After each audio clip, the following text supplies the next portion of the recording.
Saudara, libur Natal dan Tahun Baru akan segera tiba dan biasanya kesempatan ini dimanfaatkan oleh masyarakat untuk berlibur bersama keluarga, yang artinya akan meningkatkan kepadatan dalam lalu lintas. Lantas untuk bisa menghadirkan ketertiban, keselamatan dan juga kenyamanan dalam berlalu lintas, Korlantas Polri menerapkan berbagai strategi dalam menghadapi Nataru kali ini. Seperti apa? Kita akan membahasnya selama 30 menit ke depan bersama saya Diana Twika, hanya di Bincang Kita.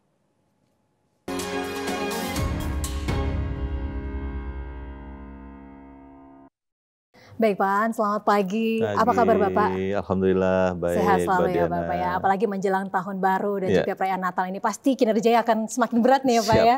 Ya ini terima kasih banyak Kompas TV juga sudah diperkenankan untuk hadir di NTMC Polri. Ini kalau mungkin pemirsa Kompas TV bisa melihat seperti ini ya Pak ya kinerja dari NTMC Polri. Ini 24 jam kita memantau, memonitor termasuk mengendalikan seluruh aktivitas anggota di lapangan ya di seluruh Indonesia. Dari ruang inilah kita memanage arus lalu lintas ya, kemudian memberikan perintah-perintah harus apa anggota di lapangan. Baik, terima kasih banyak kita diberi kesempatan untuk ada di sini Bapak. Baik, ini kan menjelang Natal dan juga Tahun Baru. Sebentar lagi begitu ya Pak. Kalau misalkan masyarakat biasanya berlibur, tapi dari Korlantas Polri ini tugasnya pasti akan semakin berat begitu ya Pak ya.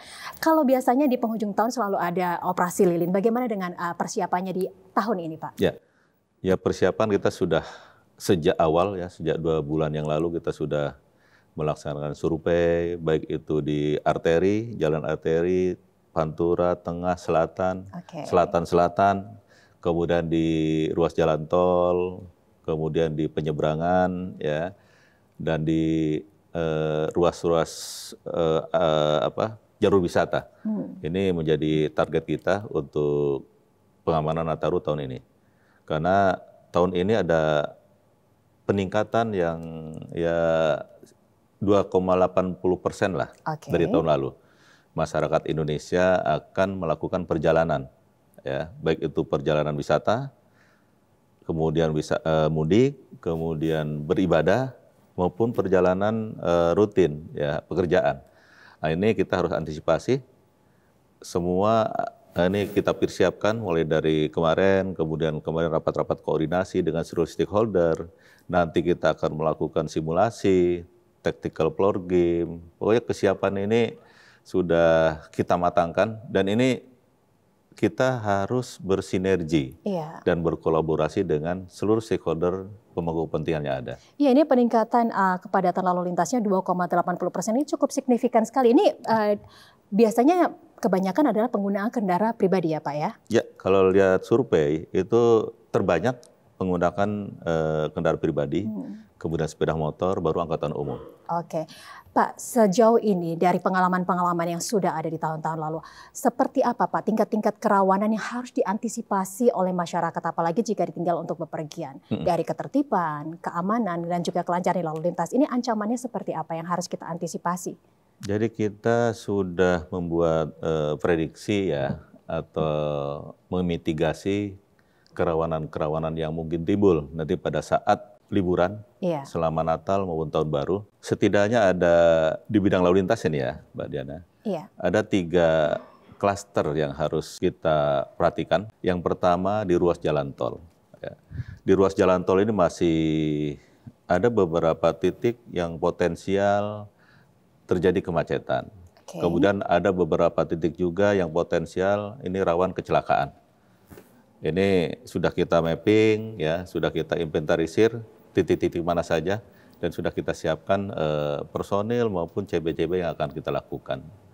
Kemudian yang kedua di jalur penyeberangan, ya, terutama ada 2 titik jalur penyeberangan yang menjadi konsen kita, karena menurut survei kita, kemudian data empirik, ya, histori, ini dua penyeberangan ini yang menjadi titik krusial.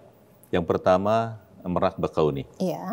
Ini juga kita konsen di situ bagaimana mengelola lalu lintas yang akan menyeberang ke Sumatera, begitu juga sebaliknya. Ya. Kemudian yang kedua di Ketapang Gilimanuk. Ini juga sama, ya. Menurut data historis terjadi antrian, kemacetan di akses menuju ke pelabuhan Ketapang Gilimanuk. Namun kami kemarin sudah survei, semua sudah kita mapping kerawanan-kerawanan, kemudian kita juga sudah berkoordinasi dengan ASDP dan semua pemangku kepentingan di sana untuk mengelola arus lalu lintas ketika arus puncak nanti. Kemudian klaster yang ketiga ada di jalur arteri dan jalur wisata. Kenapa? Karena menurut survei yang dari 110 juta masyarakat Indonesia itu 42% akan melakukan perjalanan wisata. Ini kita harus antisipasi, kita sudah mapping tempat-tempat wisata yang menjadi favorit untuk wisatawan lokal, domestik maupun luar negeri. Ya, kita sudah mapping jalur-jalur wisata yang ada di Jawa Barat, Jawa Timur, Bali, Medan, dan beberapa tempat lainnya. Sudah kita mapping dan sudah kita simulasikan ya bagaimana cara bertindak yang akan kita berlakukan di jalur-jalur wisata ini. Kemudian yang berikutnya jalur arteri. Ini juga sama, karena menurut survei, arteri juga masih menjadi favorit ya, terutama untuk kendaraan roda 2. Ya. Arteri Pantura, Tengah, Selatan ini masih jadi favorit. Kita sudah mapping permasalahan-permasalahan yang ada di jalur arteri. Itu ada beberapa titik yang potensial terjadi kemacetan maupun kecelakaan. Ya. Ini sudah kita mapping semua untuk kerawanan-kerawanan tersebut. Iya, artinya bahwa tadi tidak hanya arteri, kemudian jalur-jalur penyeberangan, tapi juga lokasi-lokasi wisata yang biasa menjadi tujuan masyarakatnya juga pastinya akan mendapatkan point of view sendiri dari Korlantas Polri.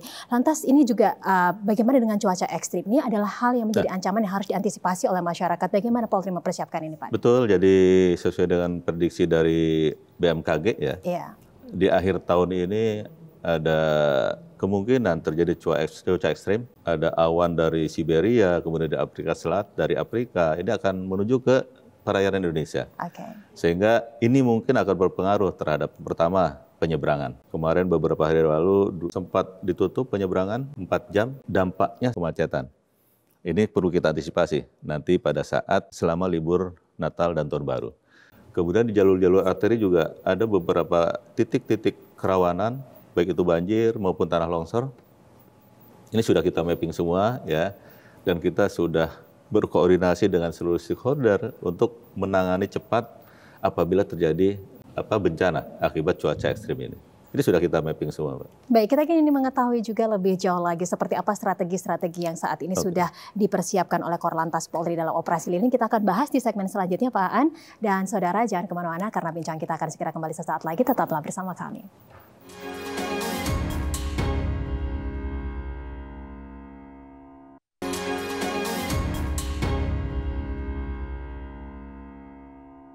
Anda kembali bersama kami di Bincang Kita, masih bersama dengan Kepala Korps Lalu Lintas Kakor-Lantas Polri, Bapak Irjen Pol Dr.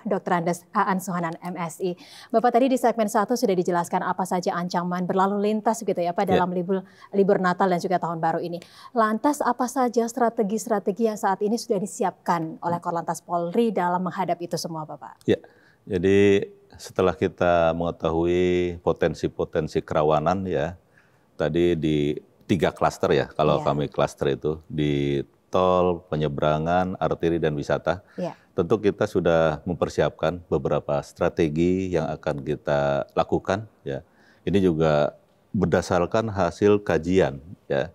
Kajian, kemudian data empirik, kemudian data dari survei Kementerian Perhubungan, data dari pengelola jalan tol, itu kita semua kaji sehingga kita menentukan strategi untuk penanganannya. Ya. Strategi pertama kita akan mendekatkan pelayanan. Artinya kita akan mendirikan pos-pos aju, pos pelayanan, pos pengamanan, sehingga ini akan mendekatkan petugas Polri kepada potensi permasalahan tadi, kerawanan. Kemudian strategi yang kedua untuk di penyeberangan, ya kita melakukan strategi delaying system. Delaying system. Ya, atau penundaan keberangkatan. Karena pelabuhan atau dermaga ini sangat terbatas kapasitasnya. Sehingga kalau terjadi gangguan seperti ancaman cuaca tadi, sehingga kapal tidak bisa menyeberang, kita akan memasukkan kendaraan yang mengarah ke pelabuhan, itu masukkan ke buffer zone di sana. Ya. Buffer zone kita sudah siapkan, arah ke Merak itu ada di kilometer 43, ya di tol, kemudian kilometer 68, kemudian ada tempat parkir PT Munih di situ, ada Cikuasa Atas, ada Indah Kiat. Ini mudah-mudahan buffer zone yang disiapkan ini bisa menampung kendaraan yang akan menyeberang ketika terjadi permasalahan atau volume yang meningkat dan akan berdampak keluar. Kemudian ini juga pengalaman dari tahun-tahun lalu, kemudian data-data yang ada, kita siapkan ada Pelabuhan Merak sendiri, ini untuk kendaraan pribadi dan kendaraan angkutan umum, ya bis, ya wisata, itu melalui Pelabuhan Merak. Kemudian kita siapkan juga Pelabuhan Pelindo, Ciwandan, ya ini untuk kendaraan roda 2, kemudian kendaraan barang golongan 6 ke bawah. Ini kita khususkan ke mana? Ke Pelabuhan Pelindo, Ciwandan.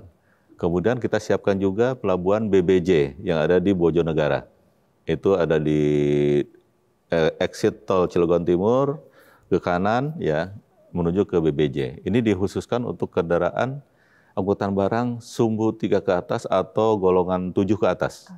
Ini angkutan barang semuanya melalui BBJ. Ini sudah berpasangan ya, yang ada pelabuhan di sisi Sumatera. Untuk Ciwandan ini berpasangan dengan Wika Beton, kemudian Merak dengan Bakauni, BBJ dengan BBJ yang ada di Sumatera. Kemudian untuk di Ketapang sendiri, ini kita berlakukan hal yang sama. Ya, kita lakukan strategi delaying system ya ketika arus lalu lintas atau volume kendaraan yang akan menyeberang ke Bali ini sudah overload. Kita siapkan beberapa buffer zone, ada di terminal bis di sana di Banyuwangi, kemudian ada Watu Dodol, ada Dermaga Bulusan. Kemudian di Ketapang juga kita siapkan Pelabuhan Jangkar ya. Untuk menampung kendaraan barang yang akan menuju ke Lembar yang ada di Lombok. Jadi tidak perlu ke Ketapang. Nah, itu strategi yang kita akan gunakan di penyeberangan. Ya. Kemudian strategi yang akan kita gunakan di jalan tol, karena kita adakan simulasi kemarin, ya, ada beberapa titik yang harus kita intervensi. Ya. Di mana saja itu, Pak? Itu. Jadi di kilometer 38 sampai dengan 60, itu akan menjadi titik krusial di tol Jakarta Cikampek ya. Kalau kita lihat dari data, PC rasionya itu 9,3. Artinya kecepatannya sangat rendah sekali sampai 15 km per jam. 15 km per jam, Kalau kita tidak lakukan intervensi.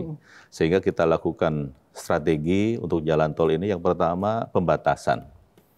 Pembatasan operasional kendaraan. Itu nanti akan dituangkan di SKB juga.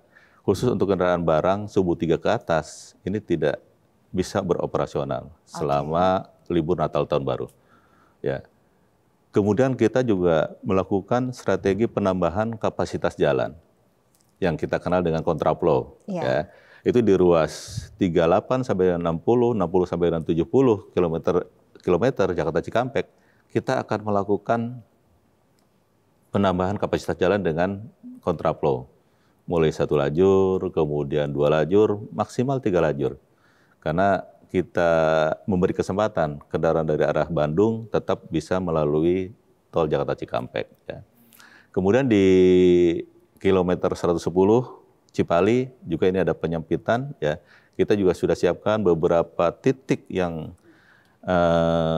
kapasiti rasionya tinggi. Itu kita akan intervensi dengan melakukan kontraflow tadi, menambah kapasitas jalan. Apabila situasi mungkin volume kendaraannya sudah di Cikampek sudah 3 lajur, ini mau tidak mau untuk Cipali 110 ke sana kita lakukan one way. Ya. Begitu juga pada saat arus balik. Kemudian di rest area, ya ini juga menjadi titik potensi kemacetan. Rest area kita melakukan manajemen rest area ya dengan membuat rekayasa lalu lintas di dalam rest area sendiri, sehingga ini akan memaksimalkan keterisian rest area yang ada di sepanjang jalan tol. Kemudian untuk strategi di jalur arteri ini sama ya. Yang pertama kita melakukan pendekatan dengan mendirikan pos-pos pelayanan, pos pengamanan, terutama di titik-titik rawan kecelakaan, ya, di lintasan sebidang, di tempat keramaian, kita akan dirikan pos di sana. Kemudian apabila nanti volume kendaraannya melebihi kapasitas jalan, sama, kita akan lakukan penambahan kapasitas dengan kontraflow maupun pengalihan arus ya ke arus alternatif ya maupun one way di titik-titik tertentu. Kita sudah mapping semua dari Jawa Barat sampai ke Jawa Timur, beberapa ada titik-titik potensial dari kemacetan, kita sudah siapkan strategi tersebut. Ya, artinya manajemen lalu lintas ini bersifat situasional begitu ya Pak Yes, ya. Tapi yeah. apakah dalam libur Natal dan juga Tahun Baru ini juga akan menerapkan ganjil genap seperti mudik kemarin Pak? Kita melihat dari data yang ada, hasil survei yang ada, kita tidak akan menerapkan ganjil genap.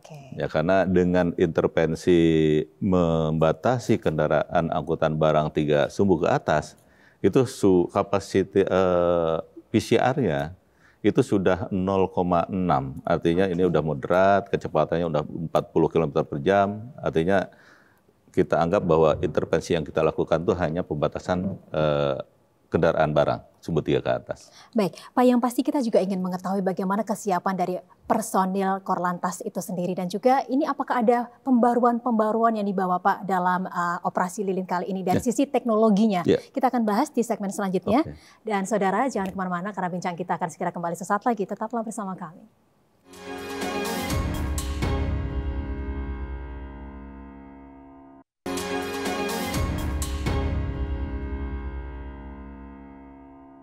Anda kembali bersama kami di Bincang Kita dan kita masih membahas tentang persiapan operasi lilin tahun 2024. Masih bersama dengan Irjen Pol Dr. Andes Aan Suhanan MSI sebagai Kepala Korps Lalu Lintas Polri. Bapak melanjutkan perbincangan kita. Kita juga ingin mengetahui seperti apa teknologi atau inovasi teknologi yang saat ini dihadirkan oleh Korlantas dalam operasi lilin tahun ini, Bapak. Ya, betul ya. Jadi ada kebaruan di pengamanan Nataru tahun ini. Tentunya kita akan memanfaatkan teknologi yang ada, baik itu dari Korlantas maupun dari stakeholder yang ada. Kita akan sinergikan di command center kita di kilometer 29, sehingga ini akan membantu dalam memonitor, mengendalikan seluruh kegiatan operasi di lapangan nantinya.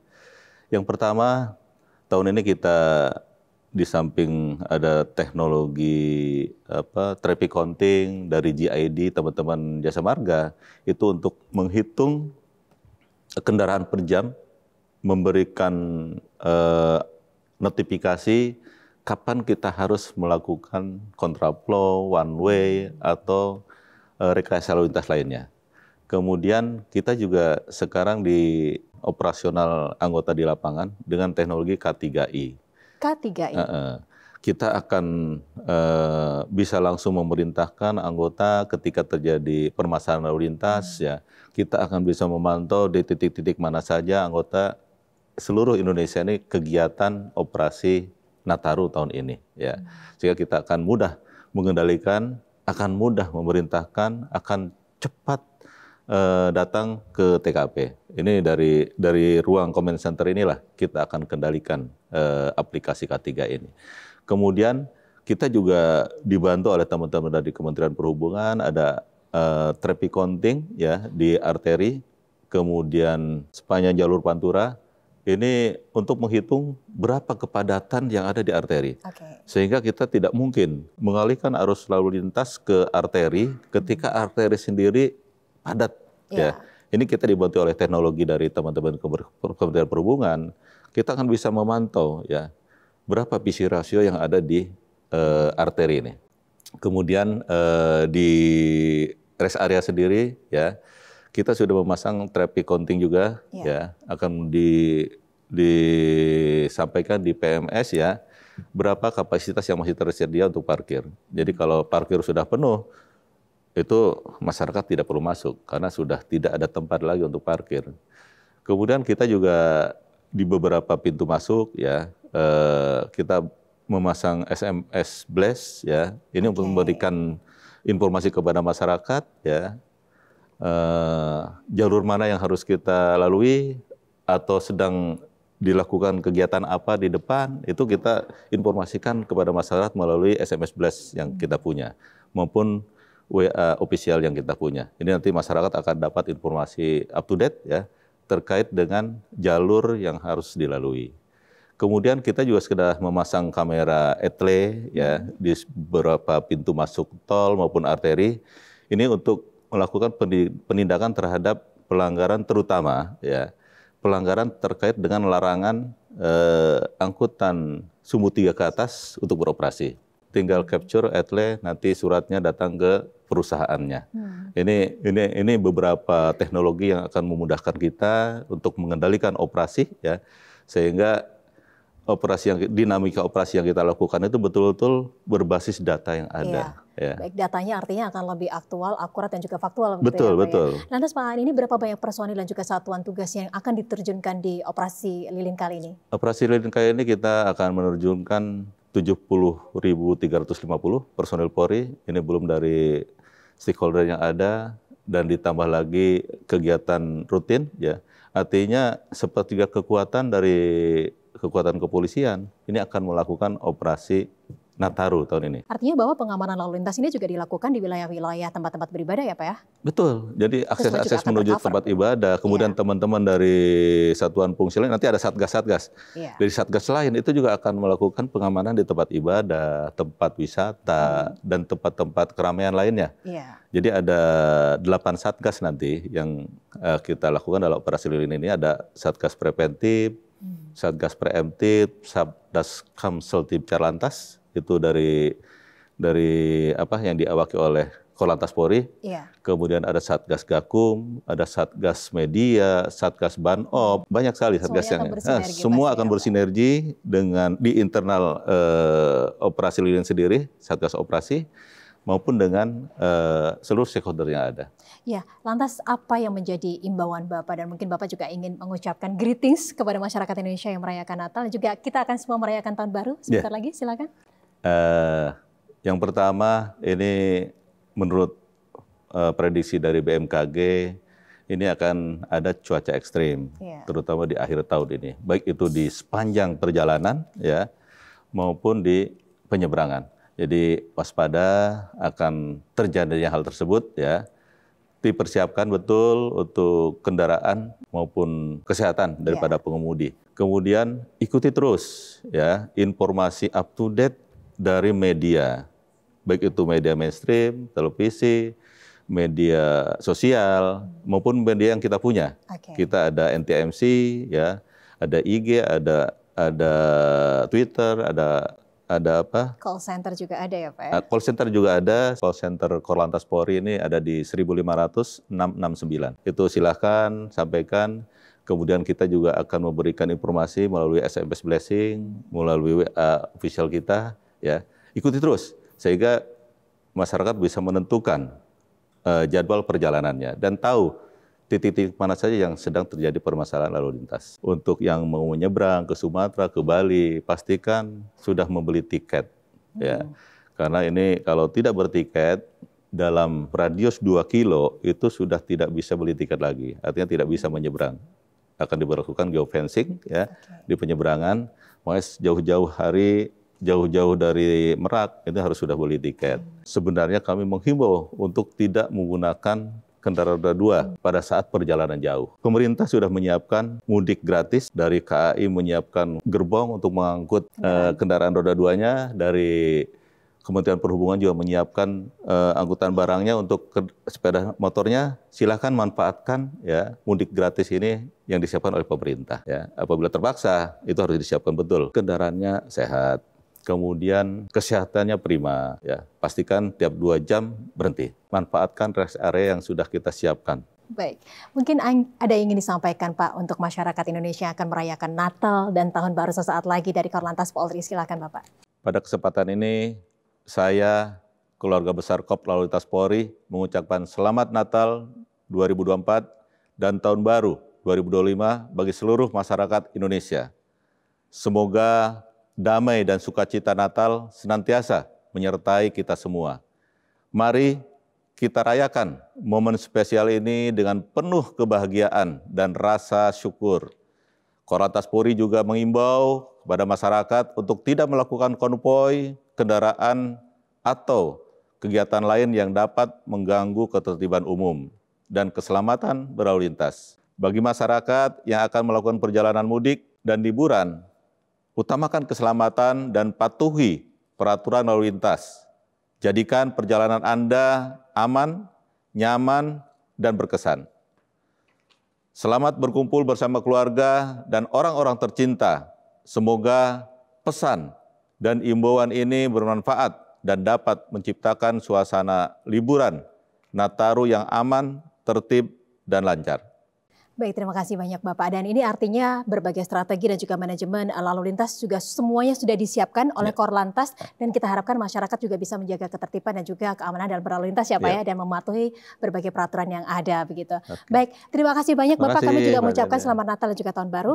Selamat bertugas dalam operasi lilin. Semoga selalu sehat ya Bapak. Amin. Terima kasih banyak Irjen Pol Dr. Andes Aan Suhanan MSI, Kepala Korps Lalu Lintas Polri. Terima kasih banyak Bapak. Dan saudara, demikian bincang kita kali ini. Saya Diana Twika undur diri. Terima kasih atas kebersamaan Anda. Sampai jumpa.